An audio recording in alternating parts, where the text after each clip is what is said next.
Hello, and welcome back to the Hidden Archives podcast. I am your curator and host for tonight's episode, Nicole Clark. We're thinking about changing up the release schedule a bit, all to your favor. Currently, we plan to release one episode every 2 weeks. However, there may be times that we release an episode sooner than that, like once a week. As you know, updates are given on our interactive public archives, better known as social media. Be sure to find us on Facebook at facebook.com/Hidden Archives Podcast and search @ArchivesHidden on Twitter. So find that information there. As a side note about social media, we are working on creating an Instagram account that will feature some behind-the-scenes shots, teasers for upcoming episodes, and some other extras. We'll be sure to update you all once we have that information. To quote one of my mentors, Mr. Poe, "There are chords in the hearts of the most reckless which cannot be touched without emotion. Even with the utterly lost, to whom life and death are equally jests, there are matters of which no jests can be made."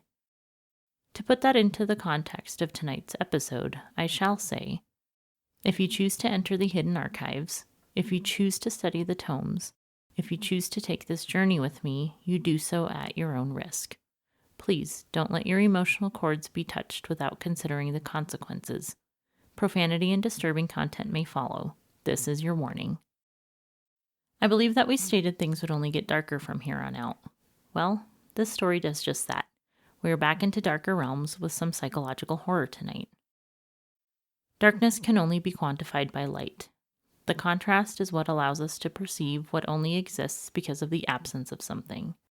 Our story this evening is titled Flicker and follows an unfortunate soul on a bit of a journey into realms most forbidding. On this journey, certain personal truths are revealed to the main character in no uncertain terms. I'm still not completely sure what drove me to make certain fateful choices when I did. I guess it would have to be a mixture of curiosity and distraction that made me want to clear my mind of this world and go into a little world of my own. It's just amazing how quickly things become real. I know I'm not the only one who has ever felt this way. At present, it seems like thousands have fallen victim to the same perils that I now know all too well. In spite of this, however, I'm painfully alone, tortured, and alone. If this isn't hell, then I honestly don't know what is. I'll put it into perspective for you. This all started on a dark, still, and lonely night when I stepped outside for a cigarette.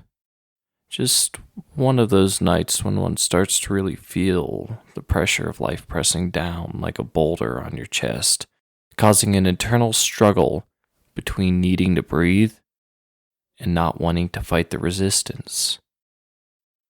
I took the pack of cigarettes out of my jacket, flipped open the lid, put it to my mouth, and pulled out a cigarette with my lips. I don't know why, but I always hated touching cigarettes before lighting them. Superstitious in a way, I suppose. I put the pack back in my jacket pocket after lighting up. Then I sat on the curb in front of my house. I took a couple long drags before ashing, but when I finally did, I saw a flicker of light out of the corner of my eye. Thinking it was just a spark from the lit end of the cigarette, I mostly ignored it and sat in the stillness once more. But there it was again. I looked down the street to the nearest house where I thought I saw the light originate. The place where I lived could, in no honesty, be called a neighborhood. I was one of 3 residences on a piece of land that was 13 acres wide and located more or less in the middle of a desert. As I looked at my closest neighbor's house, which was just short of a mile away, I saw the light again. It looked like a flicker from a small fire. So with more curiosity than concern, I decided to walk a little bit to get closer. As I approached, I could tell that whatever the light was, it was not on my neighbor's property as I had originally thought. His house sat right on the border between our little bit of civilization and the desert beyond. Fixated, I walked for a while until I got to the end of the pavement, which stopped abruptly at my property line. I could still see the light in the distance. It didn't look as though I had gotten any closer to it at all, but it was baiting me, and I needed the distraction if I'm being honest. I now had a decision to make. Turn back, seeing as the walk there was long enough that I had already finished my first cigarette, or I could satisfy my curiosity and just find out what the light was. After all, it was just a little further ahead, right? My mind was pretty much made up. I flicked the butt of the first cigarette onto the pavement and I continued my little trek. I felt like such an adventurer. I had all these wild ideas of what the source of the light could be. I thought to myself, maybe it's a government test of some wild secret technology, and I'll be one of the few people in the world to know about it. Or maybe it's a drug deal going down, and I can be the hero that stops it. You know, it's funny the types of things we fantasize about when it seems like our life has just been a dull disappointment. Anything to interject a little bit of excitement into an otherwise listless existence. So I quickened my pace a bit, with these thoughts brooding in my mind. It hadn't seemed like I was walking for a very long time, but already I wanted another smoke. I try not to smoke more than 3 or 4 cigarettes a day, but as I've already stated, I was really stressed out. So I decided stress was a good reason. Therefore, I lit up another. Seemed like I hadn't smoked in hours, though. It was getting darker and harder to tell where I was, but the walk was good for my stress level. Already, I had a more clear mind, and I was able to think about what was going on in my life. I was not exactly where I wanted to be at this point in my life, and everyone, including all of my friends and family, knew it, because I kept complaining to them without accepting any consolation. They kept telling me I needed to gain a new perspective and make some changes. You know, the usual bullshit. That means they think they can live your life better than you. Well, I would certainly get a new perspective, that's for sure.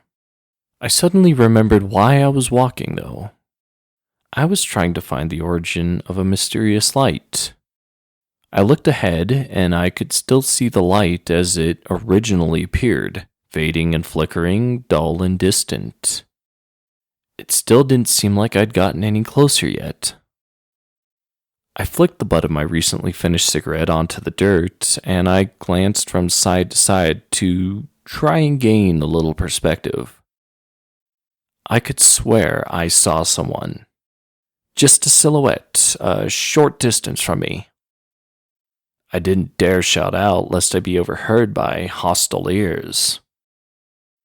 However, I waved my hands above my head in an attempt to gain his attention, assuming that it was in fact a he, or anyone for that matter.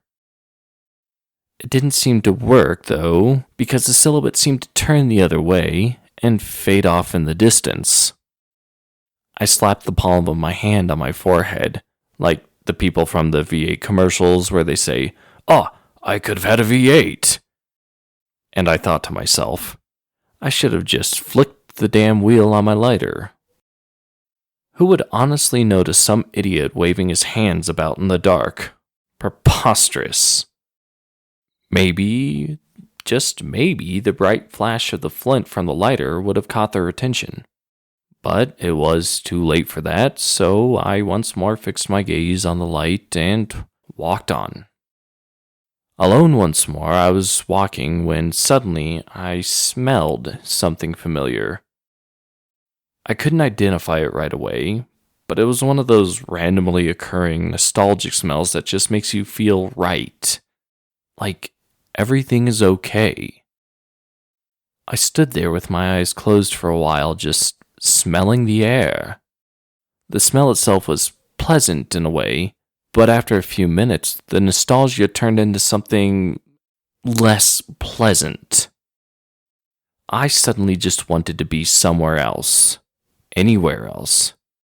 Wherever the smell originated, whatever it reminded me of, that is where I wanted to be. But I wasn't there, and that very thought of discontent sent a sense of panic over me. The sense of security that I had just a moment before completely left me, and my eyes burst wide open. What was going on inside of me? How could such a thing as a smell inspire so much internal chaos in someone? I fell to my knees and I had to catch myself with my hands to keep the rest of me from completely collapsing into a helpless mound on the dirt. I took a handful of sand in each fist and squeezed as hard as I could just to feel something real, something tangible, something in front of me. Something in front of me. The flickering light. I looked up at that so intangible thing and suddenly realized that I would never reach its source. I still don't know what it was that led me so far down that path, but I finally realized that I needed to break free of the spell that was over me. I needed to go home. With fresh panic running through my veins, I turned around for the first time of my journey only to realize the beginning of my nightmare. I saw the asphalt only a few yards behind me, the same asphalt that I'd left behind what must have been hours ago. How long was I walking? I looked at my watch only to discover the time was 2:16 in the morning. It really had been hours since I left the curb in front of my house. But if that was the asphalt, then where was my neighborhood? I had absolutely no idea where I was. I was completely lost. I did the only thing I knew to do. I ran as fast as I could towards the asphalt that would surely take me home, but it seemed to stay just out of reach as I pounded the ground beneath my feet in a frivolous effort to reach my only lifeline. I finally started to realize the toll that years of smoking was taking on my lungs, as every breath I took seemed to stoke a fire burning within my chest. I couldn't take it much longer, running for a road that never got any closer than arm's length. With my last bit of effort, I dived headfirst towards the precious black asphalt. But it was to no avail. Just as my fingers were about to touch it, the asphalt inched back, just enough to deny me this sacred right. I lay there in the dust, coughing, choking, and wheezing. My hands were bleeding, and I was certain that I had split my own lip with my teeth as I slammed into the ground with my fruitless dive. I just wanted to go home. But here I was, hopeless, helpless, and quite humbled. I got up and looked around. What was the use in panicking? I just needed to find my bearings and walk back the way I had come. Never mind the asphalt. Perhaps it was my newfound sense of direction that drew their attention, but after a while of walking toward the always receding asphalt, I started noticing more silhouetted creatures. I say creatures because I finally got close enough to one to spark my lighter and hold a flame to it. It never came near enough to touch, but that was close enough for me. What I saw terrified me. It was a permanent silhouette reflecting absolutely no light from my flame. In fact, it seemed to absorb the light, just as a sponge would with water. I saw the light from the flame cast upon me, being sucked off of me and absorbed into the damned blackness. I just stood there, transfixed, until the flame that had revealed so much horror burnt my finger and I realized my position. I started back, extinguishing the lighter in the process, and the silhouette receded back into the nothingness from whence it came. I had to get home. I had to leave this place. I had to step back into existence if just to feel the pressure of life once more. As far as I can tell, all of this took place years ago. Eons. It's hard to tell because where I am, I suppose there is no time. It's perpetually 2:16 in the morning. The sun never rises. The stars never shine. There is no light anywhere. There is only that which takes it away. I am saving the last bit of my lighter to light my last cigarette that I will ever smoke when I cannot take any more of this. I used up the majority of my lighter shortly after my horror began by trying to illuminate the path in front of me, only to find that I never move, no matter how long I walk or how far I think I travel. I walked towards the asphalt in the direction that I thought I might find hope for probably 6 months. Never making any progress, I decided to just continue down the path I started down so long ago. The flicker remains as my personal beacon in the distance, a lighthouse forever guiding me toward an unreachable shore, a permanent reminder of the mistakes I made and the journey I should have never embarked upon to begin with. Sometimes I think I've actually gotten closer. I think I can see more detail now. Or perhaps it's just an illusion like everything else. I just keep walking because I never need to eat or drink as though there was ever food or water for me. I never need to sleep as though my eyes could find rest in such despair. And I never need to stop and think as though I would find a single grain of peace and contemplation. Sometimes I'm faced with the prospect of what to do. Should I continue? Should I turn back and hope to touch that which I have so long been denied? Or should I just end it all? My heart still beats, my lungs still breathe, and my mind still questions its own existence. With all of this considered, I must still be alive.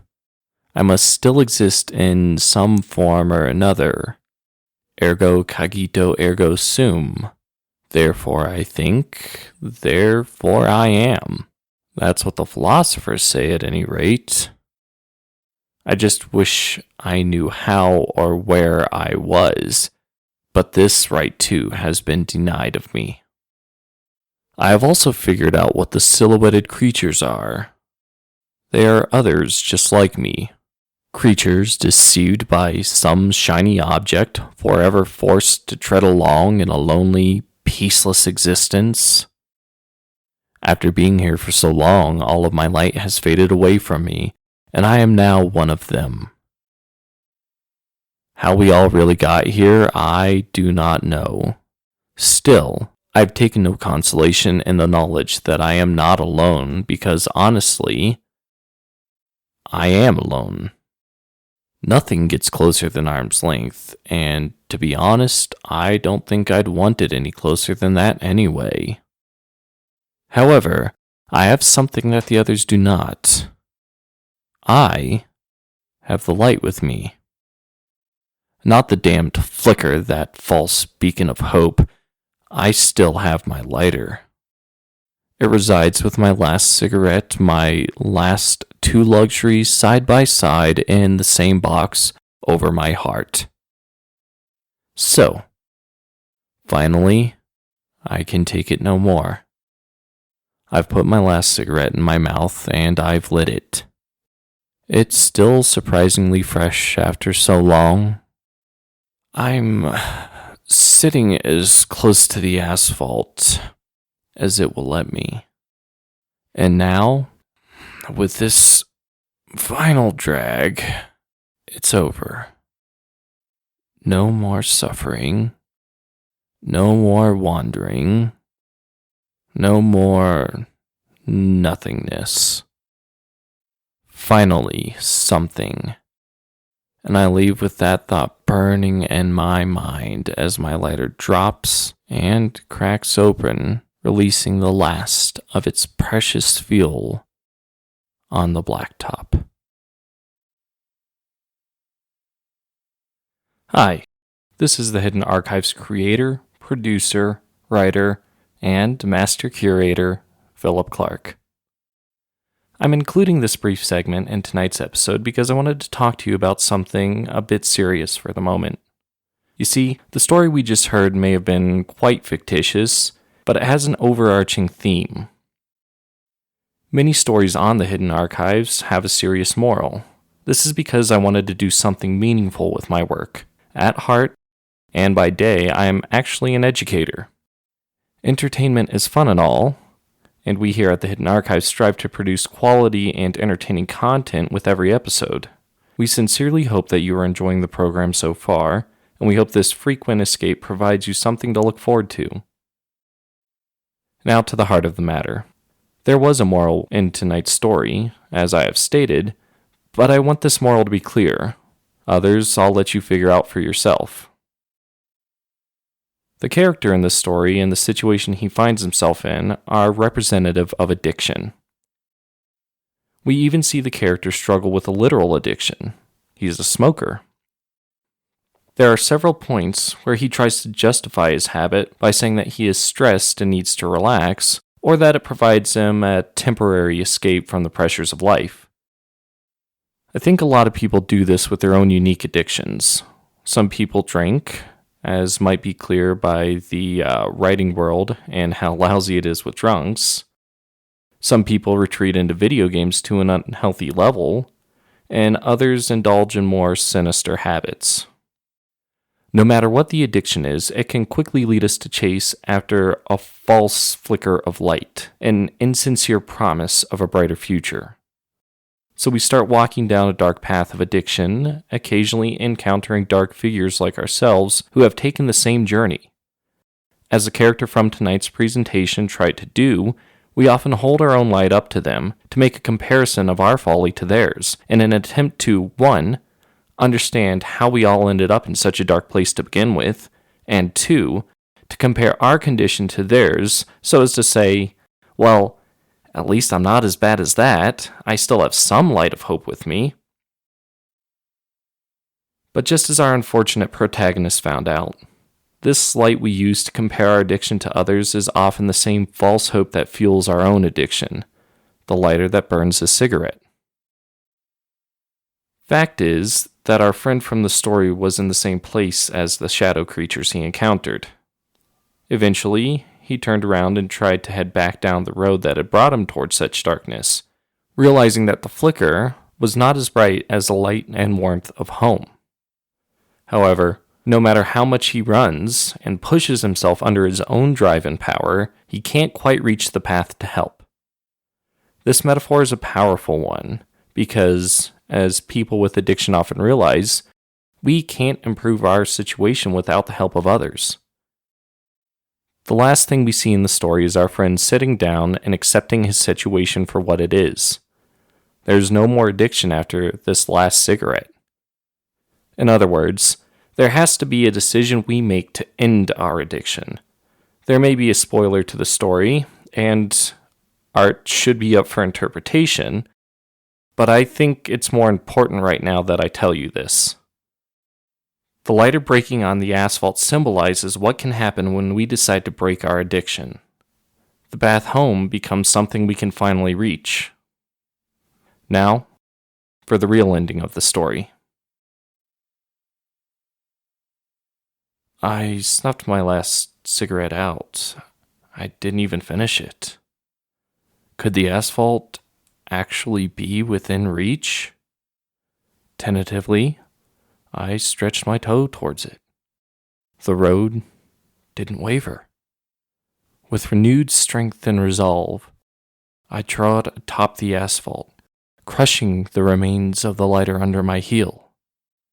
I was finally going home. After not long at all, I came across my neighbor's house. Glancing over, I noticed him standing under the porch light. I changed my direction to meet him there. When I got there, he asked where I had gotten off to so late at night.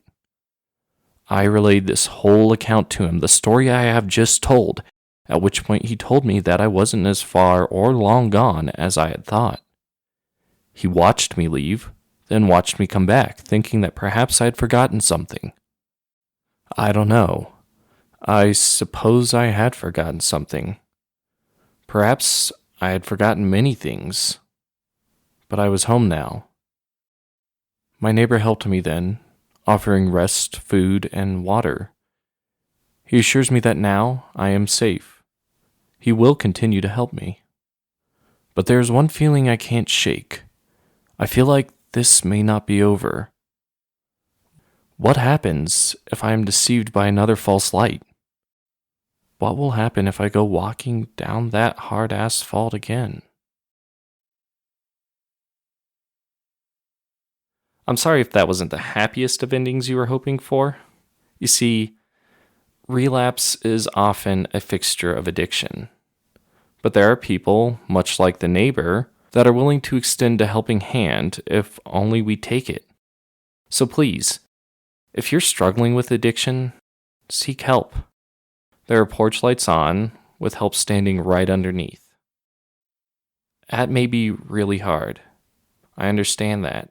Admitting to someone what is going on with you, it can even be embarrassing. But if you'll trust me, it's worth it. Make the choice that this drink, this cigarette, this injection will be the last. Whatever was the last time you indulged can be the last time. If you're struggling with addiction or know someone who is, reach out. The lights of the archives are always on.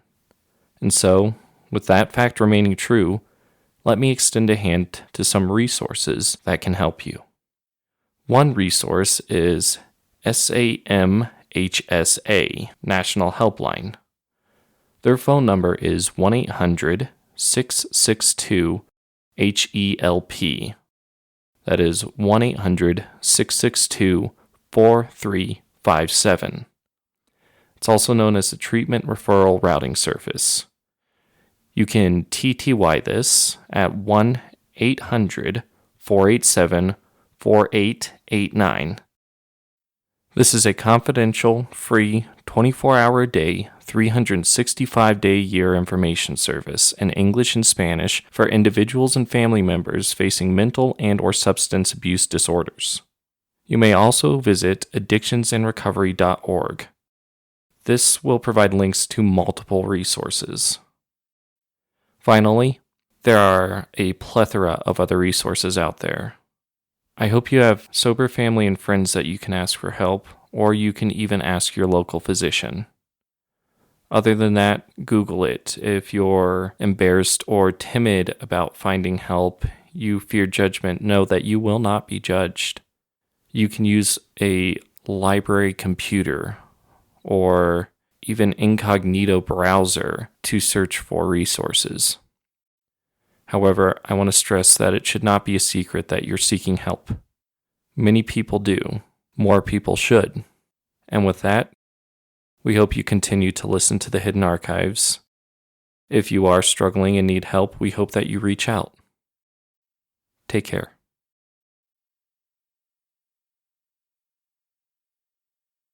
If I may offer another quote, one not ripped from the pages of the Queens and Kings of Horror, but from an old Chinese proverb, "The temptation to quit will become greatest just before you are about to succeed." Or to twist it, you can succeed in quitting if you resist temptation.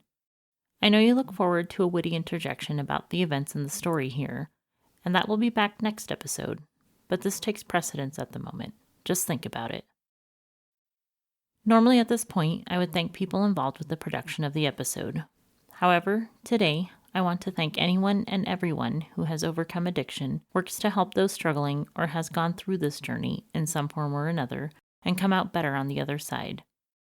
You have experienced a very real horror story and survived to tell the tale. The Hidden Archives dedicates this one to you. I hope that you join us next time for another freshly curated story. This has been a production of the Rhodes Collaborative Experience, LLC. Please no reproduction, duplication, or bastardization of any content without written consent from RCX or its partners. Ex animo, ex tempus, in archivum.